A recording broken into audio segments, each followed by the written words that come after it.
Les doy la bienvenida a Leamos la Biblia en un año. Este es un programa de la Iglesia Luterana Mexicana. Invitamos a todas las congregaciones a que en este año leamos la Biblia completa. Las lecturas están grabadas en la nueva versión internacional Revisión 2022. En la descripción de este video encontrarás enlaces útiles al calendario de lecturas, a las grabaciones y a reflexiones devocionales que acompañan las lecturas que se hacen de lunes a viernes. Si quieres participar grabando lecturas, pon un comentario en el video o comunícate a los chats de las congregaciones. Todas las personas en las congregaciones pueden participar grabando lecturas. Comparte ese programa, videos, calendario y devocionales con quienes quieras. No dejes de escuchar los videos. Este mes hemos superado las 5,000 vistas de los videos y las 900 horas de escucha en YouTube. Nuevo Testamento. Juan capítulo 5. Jesús sana a un paralítico. Algún tiempo después, Jesús subió a Jerusalén, pues él celebraba una fiesta de los judíos. Había allí, junto a la puerta de las ovejas, un estanque rodeado de 5 entradas, cuyo nombre en hebreo es Betzatá. En esas entradas se habían tendido muchos enfermos, ciegos, cojos y paralíticos. Entre ellos se encontraba un hombre que llevaba enfermo 38 años. Cuando Jesús lo vio tirado en el suelo y se enteró de que ya tenía mucho tiempo de estar así, le preguntó: ¿Quieres quedar sano? Señor, respondió, no tengo a nadie que me meta en el estanque mientras se agita el agua, y cuando trato de hacerlo, otro se mete antes. Levántate, recoge tu camilla y anda, le dijo Jesús. Al instante aquel hombre quedó sano, así que tomó su camilla y echó a andar. Pero ese día era sábado. Por eso los judíos dijeron al que había sido sanado: hoy es sábado, no te está permitido cargar tu camilla. El que me sanó me dijo: recoge tu camilla y anda, les respondió. ¿Quién es ese hombre que te dijo: recógela y anda? Le preguntaron. El que había sido sanado no tenía idea de quién era, porque Jesús se había escabullido entre la mucha gente que había en el lugar. Después de esto, Jesús lo encontró en el templo y le dijo: mira, ya has quedado sano, no vuelvas a pecar, no sea que te ocurra algo peor. El hombre se fue e informó a los judíos que Jesús era quien lo había sanado. La autoridad del Hijo. Precisamente por esto los judíos perseguían a Jesús, pues hacía tales cosas en sábado. Pero Jesús les respondía: mi Padre aún hoy está trabajando y yo también trabajo. Así que los judíos redoblaban sus esfuerzos para matarlo, pues no solo quebrantaba el sábado, sino que incluso decía que Dios era su propio Padre, con lo que él mismo se hacía igual a Dios. Entonces Jesús afirmó: les aseguro que el Hijo no puede hacer nada por su propia cuenta, sino solamente lo que ve que su Padre hace, porque cualquier cosa que hace el Padre, la hace también el Hijo, pues el Padre ama al Hijo y le muestra todo lo que hace. Sí, y aún cosas más grandes que estas le mostrará y los dejará a ustedes, asombrados. Porque así como el Padre resucita a los muertos y les da vida, así también el Hijo da vida a quienes a Él le place.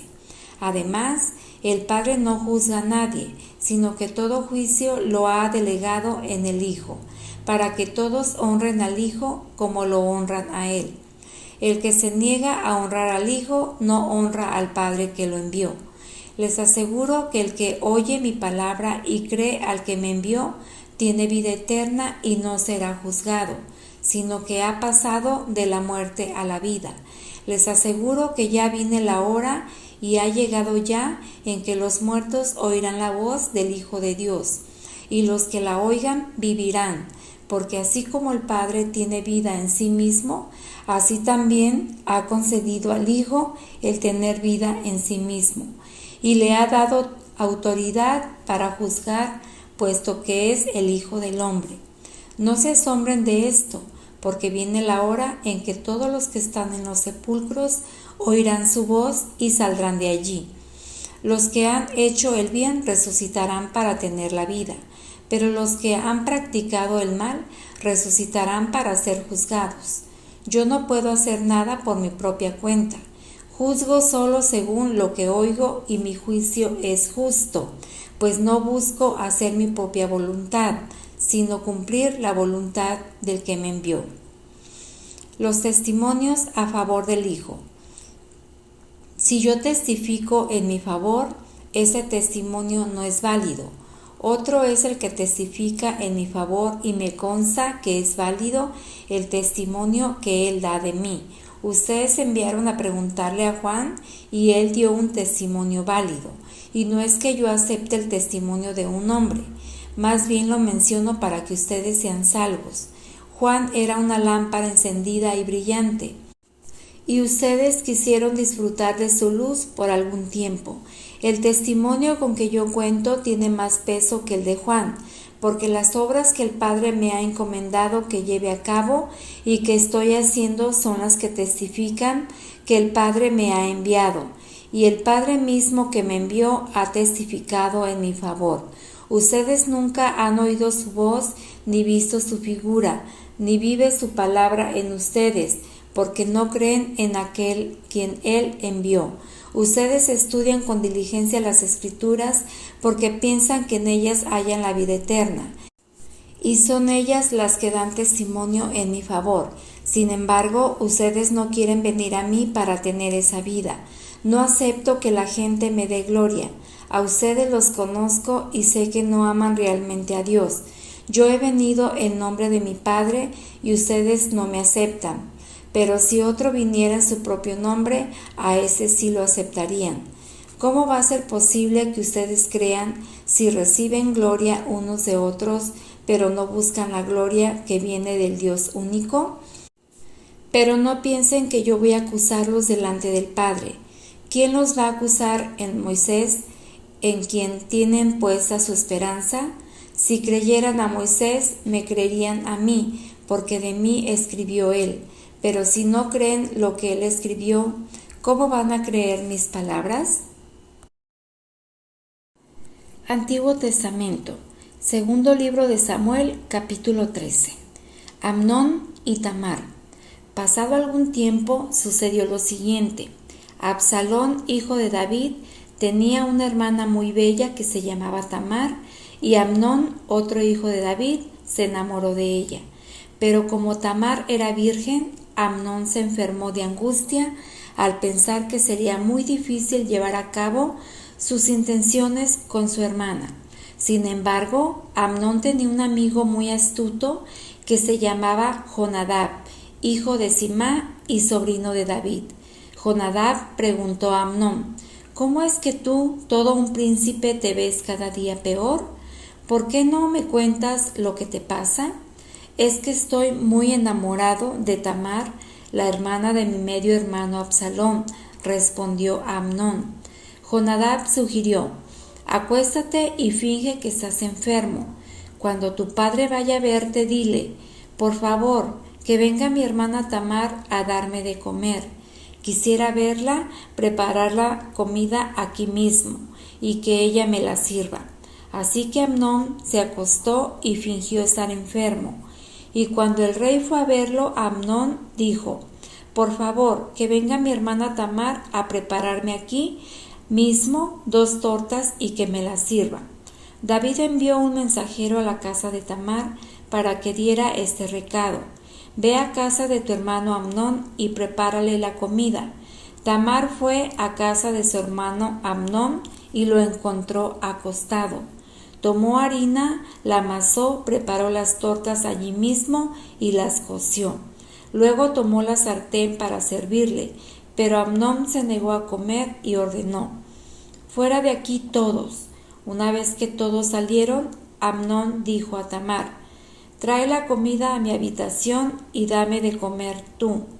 Ella tomó las tortas que había preparado y se las llevó a su hermano Amnón a la habitación, pero cuando se acercó para darle de comer, él la agarró por la fuerza y dijo: «Ven, hermana mía, acuéstate conmigo». Pero ella exclamó: «No, hermano mío, no me fuerces, que esto no se hace en Israel. No cometas esta infamia.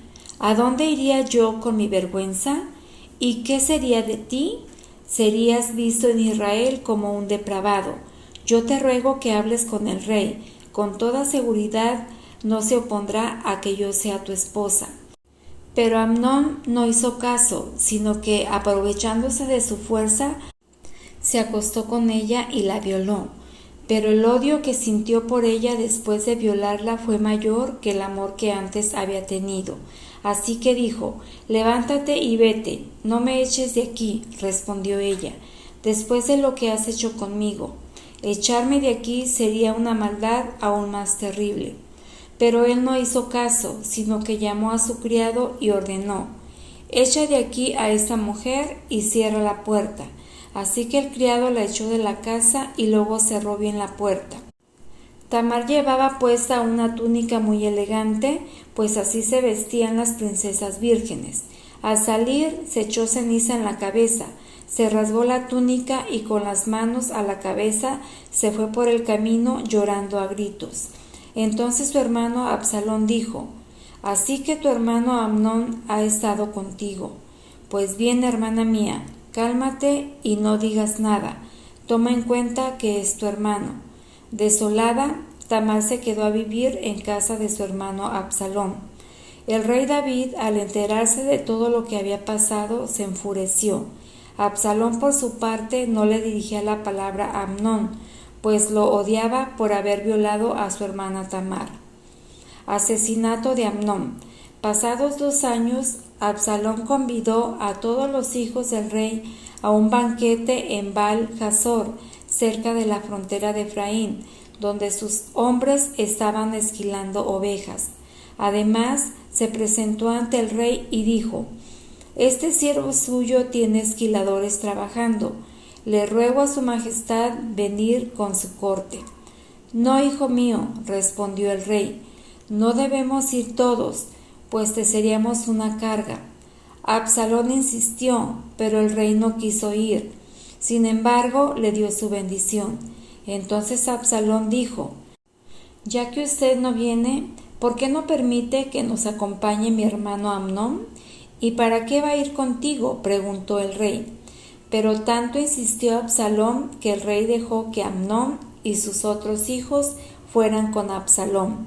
Este, por su parte, había dado instrucciones a sus criados: «No pierdan de vista a Amnón, y cuando se alegre el corazón por el vino, yo daré la señal de ataque y ustedes lo matarán.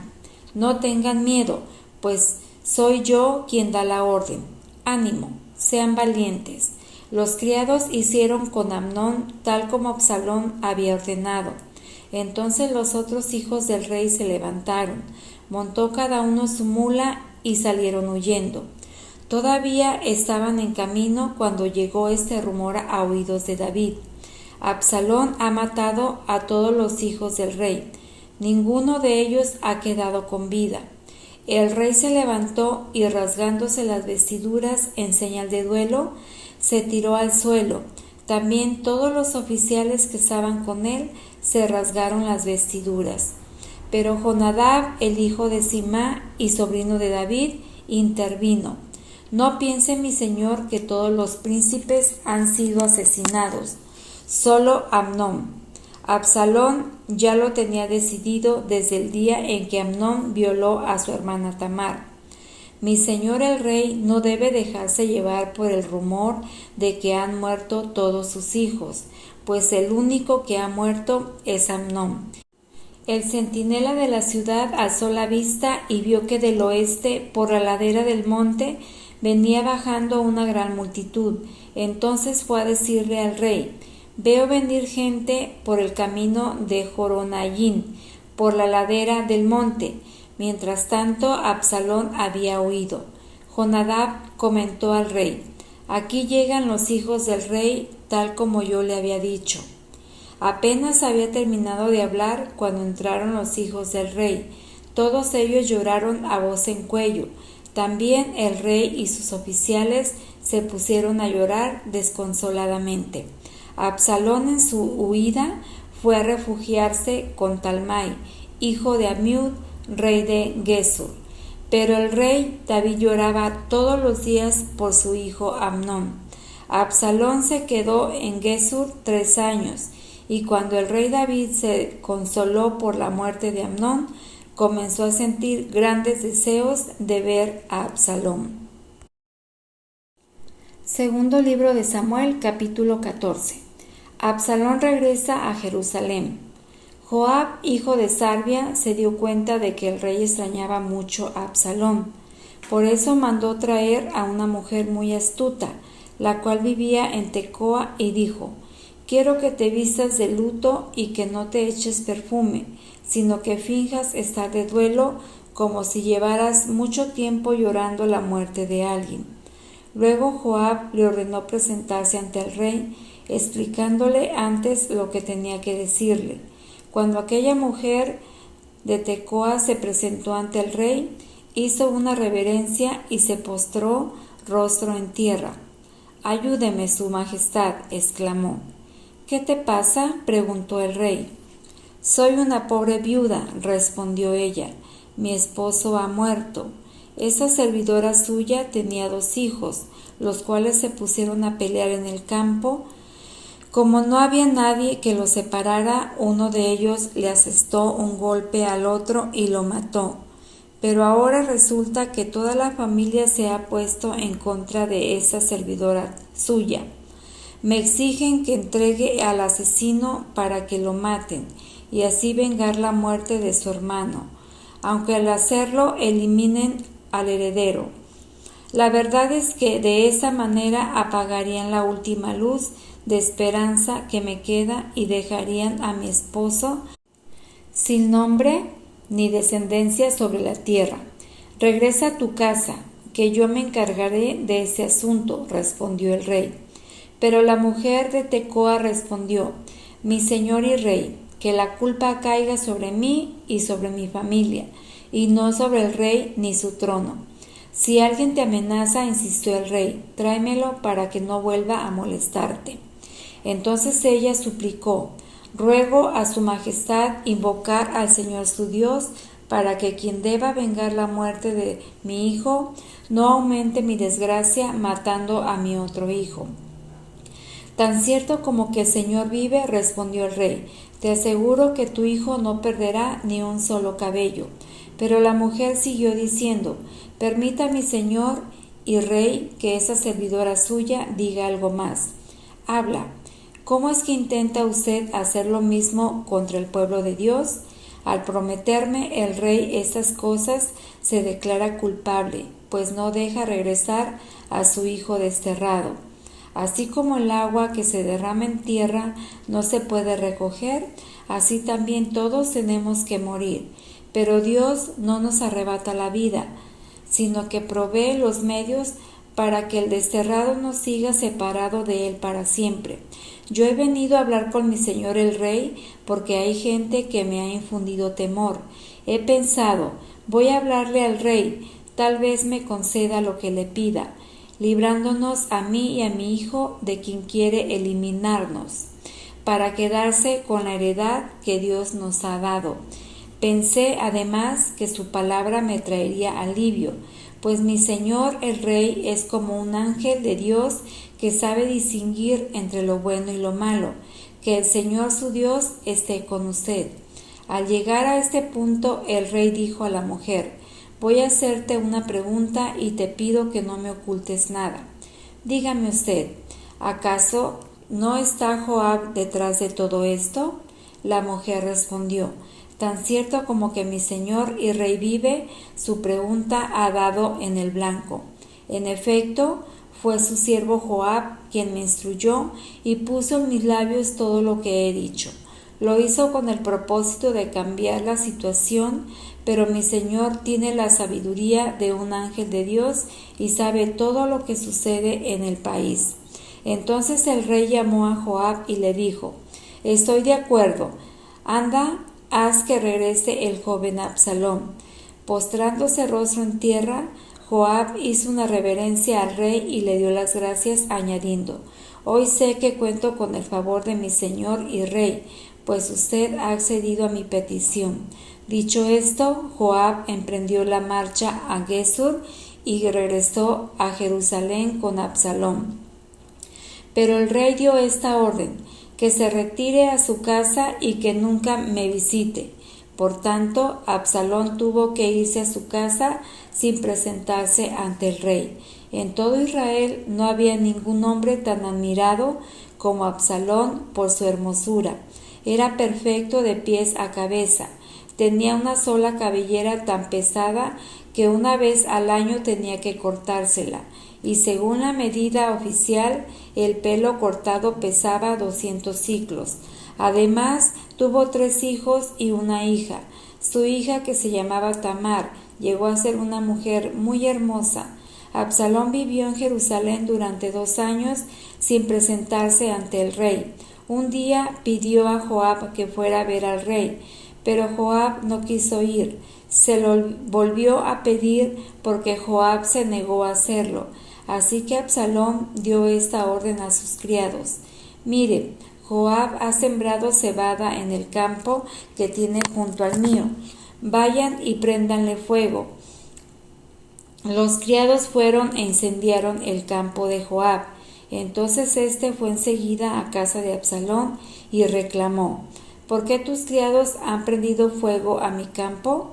Y Absalón respondió: Te pedí que fueras a ver al rey y le preguntaras para qué he vuelto de Gesur. Más me habría valido quedarme allá. Voy a presentarme ante el rey y si soy culpable de algo, que me mate. Joab fue a comunicárselo al rey. Este mandó llamar a Absalón, quien se presentó ante el rey. Hizo una reverencia y se postró rostro en tierra. A su vez, el rey recibió a Absalón con un beso.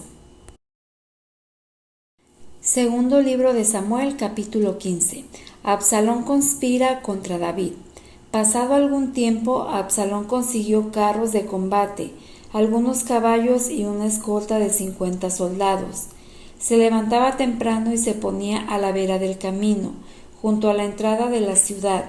Cuando pasaba alguien que iba a ver al rey para resolver un pleito, Absalón lo llamaba y le preguntaba de qué pueblo venía. Aquel le decía de qué tribu israelita era y Absalón aseguraba: Tu demanda es muy justa, pero no habrá quien te escuche de parte del rey. Enseguida añadía: Ojalá me pusieran por juez en el país. Todo el que tuviera un pleito o una demanda vendría a mí y yo le haría justicia. Además de esto, si alguien se acercaba para postrarse ante él, Absalón le tendía los brazos, lo abrazaba y lo saludaba con un beso. Esto hacía Absalón con todos los israelitas que iban a ver al rey para que les resolviera algún asunto, y así fue ganándose el cariño del pueblo. Al cabo de 4 años, Absalón dijo al rey: Permítame ir a Hebrón a cumplir una promesa que hice al Señor. Cuando vivía en Gesur de Aram, hice esta promesa: Si el Señor me concede volver a Jerusalén, le ofreceré un sacrificio. Vete tranquilo, respondió el rey. Absalón emprendió la marcha a Hebrón, pero al mismo tiempo envió mensajeros por todas las tribus de Israel con este mensaje: Tan pronto como oigan el toque de trompeta, exclamen: Absalón reina en Hebrón. Además, desde Jerusalén llevó a Absalón a 200 invitados, los cuales lo acompañaron de buena fe y sin sospechar nada. Luego, mientras celebraba los sacrificios, Absalón mandó llamar a un consejero de su padre David, el cual se llamaba Ahitofel, y era del pueblo de Giló. Así la conspiración fue tomando fuerza y el número de los que seguían a Absalón crecía más y más. Un mensajero llevó a David esta noticia: todos los israelitas se han puesto de parte de Absalón. Entonces David dijo a todos los oficiales que estaban con él en Jerusalén: vámonos de aquí, tenemos que huir, pues de otro modo no podremos escapar de Absalón. Démonos prisa, no sea que él se nos adelante. Si nos alcanza, nos traerá la ruina y pasará a toda la gente a filo de espada. Como diga su majestad, respondieron los oficiales, nosotros estamos para servirle. De inmediato partió el rey acompañado de toda la corte, con excepción de 10 concubinas que dejó para cuidar el palacio. Habiendo salido del palacio con todo su séquito, se detuvo junto a la casa más lejana de la ciudad. Todos sus oficiales se pusieron a su lado. Entonces los quereteos y los peleteos y 600 gititas que lo habían seguido desde Gat desfilaron ante el rey. El rey se dirigió a Itai el gitita: ¿y tú por qué vienes con nosotros? Regresa y quédate con el rey Absalón, ya que eres extranjero y has sido desterrado de tu propio país. ¿Cómo voy a dejar que nos acompañes si acabas de llegar y ni yo mismo sé a dónde vamos? Regresa y llévate a tus paisanos, y que el amor y la fidelidad de Dios te acompañen. Pero Itai respondió al rey: tan cierto como que el Señor vive y tan cierto como que mi señor el rey vive, le aseguro que para vida o para muerte iré a donde quiera que usted vaya.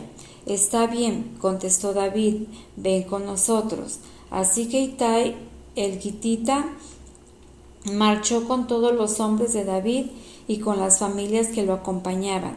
Todo el pueblo lloraba a gritos mientras David pasaba con su gente, y cuando el rey cruzó el arroyo de Cedrón, toda la gente comenzó la marcha hacia el desierto.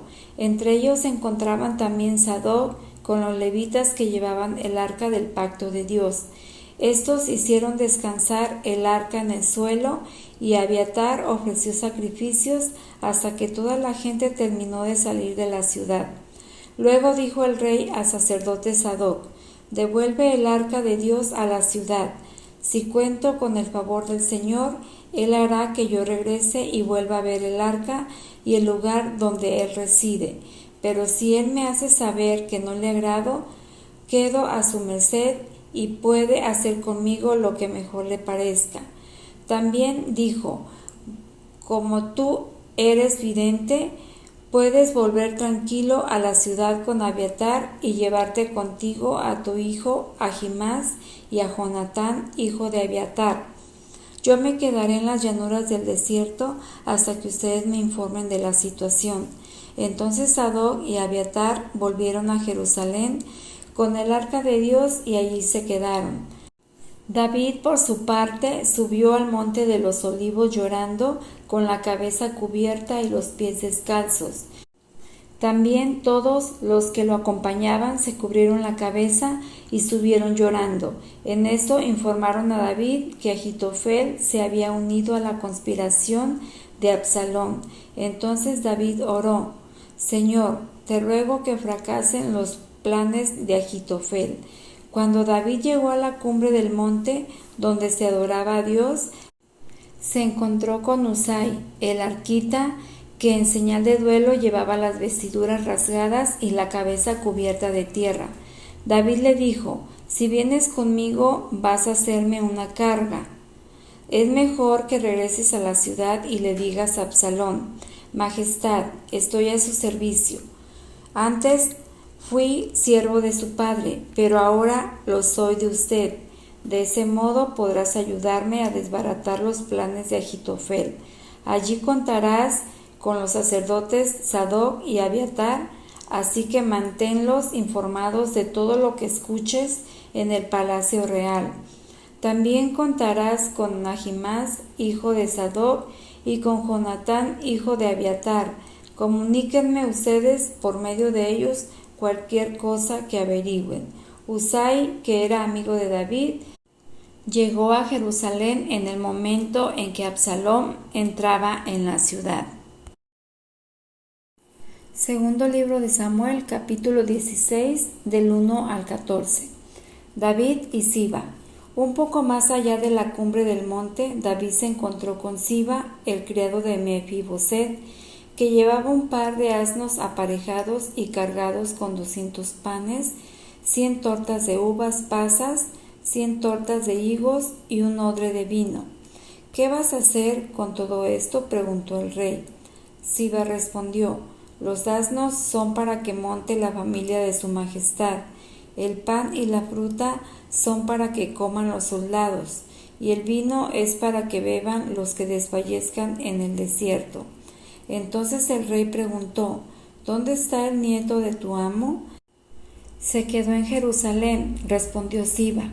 Él se imagina que ahora la nación de Israel le va a devolver el reino de su abuelo. Bueno, respondió el rey, todo lo que antes fue de Mefiboset ahora es tuyo.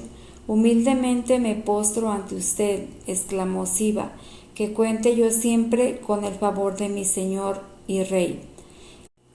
Simí maldice a David. Cuando el rey David llegó a Bahurín, salía de allí un hombre de la familia de Saúl, llamado Simí, hijo de Gerá.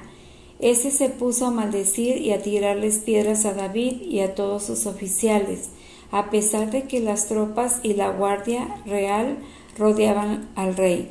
En sus insultos, Simí decía al rey: «Largo de aquí, asesino, canalla, el Señor te está dando tu merecido por haber masacrado a la familia de Saúl para reinar en su lugar. Por eso el Señor ha entregado el reino a tu hijo Absalón. Has caído en desgracia porque eres un asesino».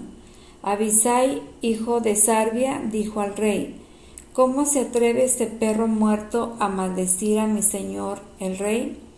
Déjeme que vaya y le corte la cabeza». Pero el rey respondió: «Esto no es asunto mío ni de ustedes, hijos de Sarbia. A lo mejor el Señor le ha ordenado que me maldiga, y si es así, ¿quién se lo puede reclamar?». Dirigiéndose a Abisai y a todos sus oficiales, David añadió: «Si el hijo de mis entrañas intenta quitarme la vida, ¿qué no puedo esperar de este benjamita? Déjenlo que me maldiga, pues el Señor se lo ha mandado. A lo mejor el Señor toma en cuenta mi aflicción y me paga con bendiciones las maldiciones que estoy recibiendo hoy». David y sus hombres reanudaron el viaje.